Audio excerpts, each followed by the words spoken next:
Olá, tudo bem? Graça e paz da parte de Jesus Cristo. A melhor notícia é a palavra de Deus. Eu quero falar nesta hora, neste momento santo, a palavra de Deus sobre a comunhão com Deus. Muitas pessoas começam uma vida cristã e a vida é muito alegre com Deus. Nós chamamos de primeiro amor. Primeiro amor. É uma efervescência com Deus. E a pessoa fica muito eufórica, né? Às vezes as pessoas são eufóricas com Deus. Mas o tempo vai passando e o amor vai se esfriando. Nós chamamos de paixão. Nós brasileiros a chamamos de paixão, que a palavra paixão para nós ela é mais ardente, é mais animada. Mas paixão é um momento. O que a Bíblia fala mesmo é que o amor esfria. Mas por que o amor esfria? O que acontece? Penso às vezes, quando eu creio, naturalmente, que é falta de relacionamento com Deus. O Salmo 119, versículo 18, há muitos anos, eu lendo este salmo, eu li no versículo 18 e isso ficou gravado no meu coração, na minha alma. De forma que eu cito este versículo. Abra os meus olhos, Senhor, para que eu contemple as maravilhas da tua lei. Se eu contemplo as maravilhas da lei do Senhor, e se eu acho a lei do Senhor, e se eu vejo na lei do Senhor graça, perfeição, maravilha, logo o meu amor para com Deus vai estar em alta. Porque jamais nós podemos amá-lo sem amar a palavra, desconectado à palavra. Então, o nosso amor por Deus, ele nasce, ele é plantado, ele é alicerçado, mantido pela própria palavra que é alimento. Escondi a tua palavra no meu coração para não pecar contra ti. E isso acontece há muito tempo. Por exemplo, a carta aos Hebreus é uma carta para favorecer, animar os judeus que estavam se dispersando, tristes, desanimados da fé cristã. Os hebreus, os irmãos sabem, os amigos, que eles eram patrícios de Cristo e eles tinham uma fé no judaísmo, né, na velha aliança. E aí Cristo, pelo Evangelho, vem e traz a nova aliança, sendo Cristo o cumpridor da velha. Cristo sendo o prometido, o Messias, o ungido. E muitos judeus, eles começam na fé cristã, alegre. Mas aqueles judeus, eles passam a ser não recebidos pelos judeus que não se convertiam, e havia uma desconfiança dos gentios. Então eles ficaram meio que desamparados. Deus, na sua eterna providência, usa alguém que nós não sabemos quem, alguns dizem que é Paulo, outros falam que é Apolo, para escrever aos Hebreus. Uma carta de consolo, de animar os hebreus, de trazer ânimo para que os hebreus não deixem a fé cristã. Para que os hebreus entendam pela palavra que Jesus, de fato, ele é o Messias e que não há outro além de Jesus. E essa carta ela é escrita para animar os hebreus. É lá no capítulo 10, versículo 25, que o autor diz: olha, não deixes de congregar como é costume de alguns outros. E faça o contrário, anime-se uns aos outros, porque o dia se aproxima, o momento se aproxima. Então há muitas pessoas que se decepcionaram com tudo e com todos. Se decepcionaram com a igreja, se decepcionaram com pastores, com presbíteros, com irmãos, com todos. Já não tem força mais, já não tem ânimo mais. A Bíblia já não traz mais alegria, não traz mais esperança. Ela já não é uma carta de amor. Perdeu-se no meio do caminho. A Bíblia já não é aquele livro que traz alegria na alma, no coração. Então nós precisamos fazer a oração que o salmista fez. Desvenda os meus olhos, abra os meus olhos para eu contemplar as maravilhas da tua santa lei, da tua Torá, do teu santo livro. Porque a Bíblia é a expressão exata de Deus. Quem é Deus? Do amor que Deus tem por nós, da sua graça, da sua misericórdia, do seu amor permanente. Ele não nos deixa sozinho. Embora sem merecermos, mas Ele continua nos amando. E nós fomos feitos para eles. Muitas pessoas deixaram a Bíblia, deixaram Jesus, deixaram a igreja e foram para o mundo. Nós chamamos de mundo. A Bíblia fala de mundo. Não ameis o mundo, porque o amor do Pai não está no mundo. Foi em busca de paz, de alegria, de alma. Mas eu quero dizer uma coisa. Aqueles que conheceram Jesus, aqueles que de fato tiveram acesso a Jesus, nunca, em hipótese alguma, vão estar felizes. Nunca vão estar felizes. Porque se de fato o conheceu, Deus está lá, no encalço. Deus não desistirá.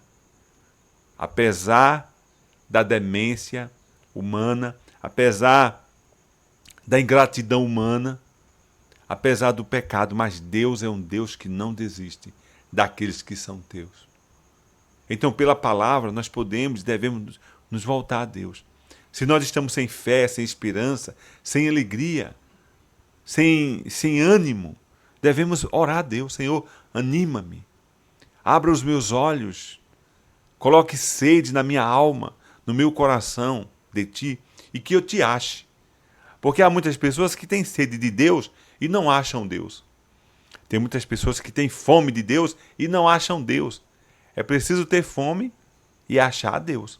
E nós só podemos encontrar Deus.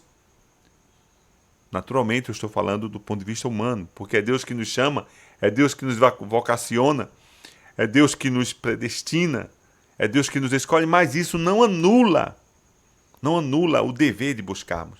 O próprio Cristo disse: vinde a mim todos que estáis cansados e sobrecarregados. Então há um dever de ir. Ou então Jesus está brincando com a gente, né? Vinde a mim. Não queres vir a mim para que tenhas vida? É uma pergunta que Jesus faz. E a responsabilidade de crer, de buscar o Senhor enquanto se pode achar, invoque-o enquanto está perto. A responsabilidade é de cada um de nós. Então, se Deus nos dá essa responsabilidade e coloca a possibilidade em nosso coração, busquemos ao Senhor, nos encontremos com Ele, nos convertemos a Ele. Convertei-vos enquanto é dia, enquanto é hora, enquanto se pode. Porque depois que nossos olhos fecharem, não adianta a missa de corpo presente, não adianta a oração de pastor, não adianta ter nascido numa família tradicional, evangélica, de bispo, de pastores, de reverendo. Não adianta pertencer a uma igreja tradicional. Isso é tudo importante do ponto de vista humano, mas diante de Deus, o único que nos traz para perto de Deus é Jesus. Aqueles que me amam, Jesus disse, aqueles que me amam, aqueles que me acham, aqueles que me amam, eu o amarei, e nós viremos e faremos nele morada. Quem não me ama, não tem vida eterna. Evangelho de Jesus, segundo São João, capítulo 5. A quem me ama tem vida eterna. Aqueles que me amam fazem a minha vontade, a vontade daquele que me enviou. Então, se nós o amamos, nós vamos fazer a vontade dele. E a vontade dele está onde? Como eu posso fazer a vontade dele? A palavra de Deus. A Bíblia Sagrada é a palavra do Senhor. É a expressão exata de Deus. Os céus e a terra passarão, mas a palavra de Deus permanece para sempre. A igreja, ela é um objeto. A noiva de Cristo, ela não salva. A igreja não salva. Nenhuma igreja salva. A igreja de Cristo não salva. Mas os salvos pertencem à igreja. Porque Cristo vem buscar a igreja, a família dele, o povo dele. E a igreja aqui eu não estou falando de placa. Eu não estou falando das instituições. A igreja do Senhor, que é católica, universal, que é ortodoxa, que ela permanece na palavra, que ela é puritana, que ela é pura. E quem purificou foi a própria palavra. Na oração sacerdotal ele diz: Pai, eles estão purificados pela palavra. Então é necessário buscarmos o Senhor enquanto se pode achar. É necessário invocá-lo enquanto está perto. É necessário se derramar diante de Deus. É necessário se converter para o louvor da glória do nome do Senhor. É necessário se derramar diante de Jesus Cristo. Jesus Cristo, ele disse o que ninguém jamais disse. Ele falou o que jamais ninguém falou. E isso nunca vai ser desgastado. Por mais que as pessoas repitam, por mais que possamos ver em outdoor, por mais que possamos ver na internet, mas nunca vai se desgastar. Ele é exclusivo. Não tem para ninguém. Ele é exclusivo. Só existe um meio, absolutamente, de nos achegarmos a Deus. É através de Jesus. O Cordeiro de Deus que tira o pecado do mundo. Aquele que com seu sangue nos comprou para uma nova vida. Aquele que nos ressuscitou, pois todos nós estávamos mortos em delitos e pecados. O Evangelho é belo.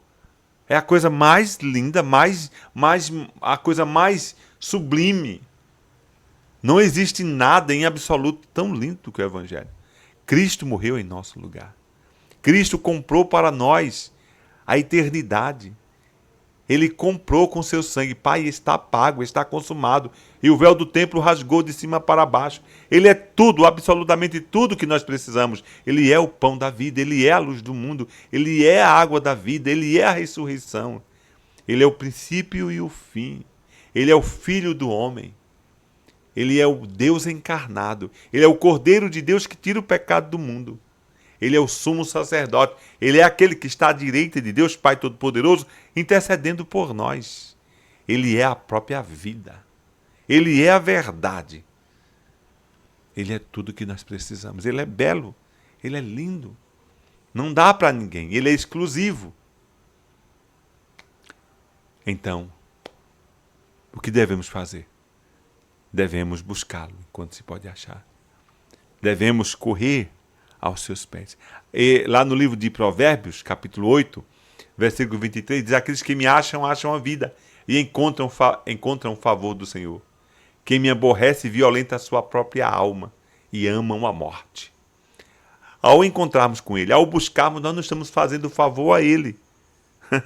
Não, porque Ele não precisa de mim, não precisa de você. Ele não precisa de nós. Estamos fazendo favor à nossa própria alma. Então é necessário buscar o Senhor enquanto se pode achar. É necessário se arrepender, se derramar. É necessário estar diante dele.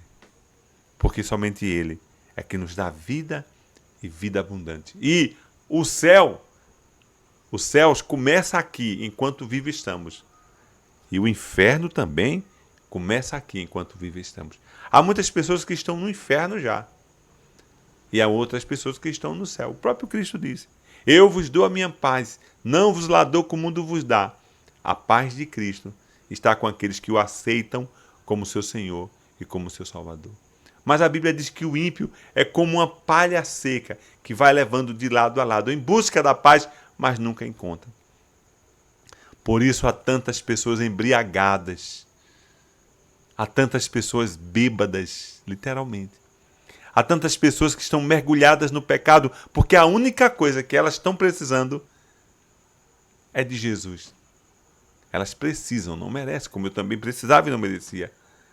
E elas pensam, como eu pensei, como os cristãos pensavam, que a paz se encontrava em coisas, em estado, mas a paz se encontra na pessoa de Cristo.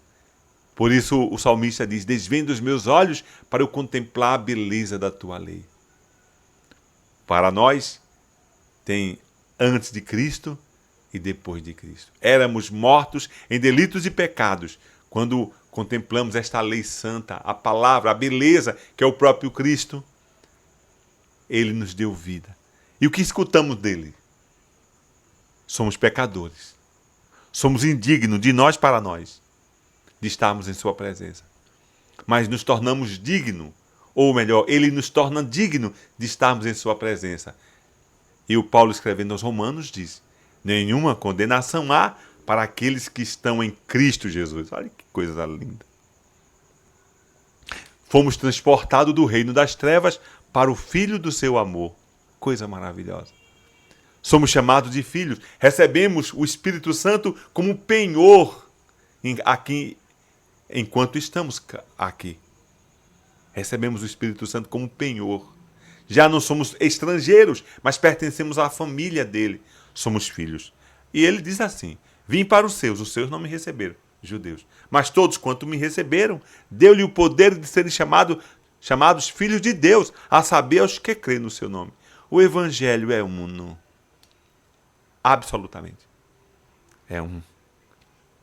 É a palavra de Deus. É a palavra de reconciliação. Agora tem o seguinte: o evangelho, que é uma palavra, que a palavra evangelho significa boas novas de salvação. Este mesmo evangelho que é boas novas de salvação, mas este mesmo evangelho é pedra de tropeço para todos que desacreditam, pedra de tropeço para todos aqueles que o rejeitam, pedra de tropeço para todos que dizem não a Jesus. E todos vão ter que se ver com Jesus. Por isso ele é exclusivo. E o que é que nós queremos ouvir de sua boca em um dia? Qual é a palavra? O queremos ouvir: vinde a mim, bendito do meu Pai, pois desde os tempos eternos eu tenho preparado lugar para vocês. Isso é que é palavra de poder e maravilhosa. Ou queremos ouvir: apartai-vos de mim, malditos, para o fogo eterno, preparado para o diabo e seus anjos. Essas palavras serão proferidas pela boca do Cristo Rei, do Cristo Cordeiro, do Cristo Advogado, do Cristo Juiz, do Filho de Deus. Há tantas pessoas que estão enganadas com ele, pensando que ele vai compactuar com todos os tipos de erros e pecados em nome do amor. Não. Ele é amor. Ele é fruto do amor e ele é a expressão exata do amor de Deus, mas também é a expressão exata da justiça de Deus. E ele sofreu sobre si os nossos pecados para termos vida eterna. De quem? Daqueles que acreditam, daqueles que aceitam, daqueles que se arrependem. Contudo, aqueles que não se arrependem, aqueles que não acreditam, aqueles que não o aceitam, vão ter que pagar os seus próprios pecados no fogo do inferno. Até uma outra oportunidade, em nome de Jesus. Amém.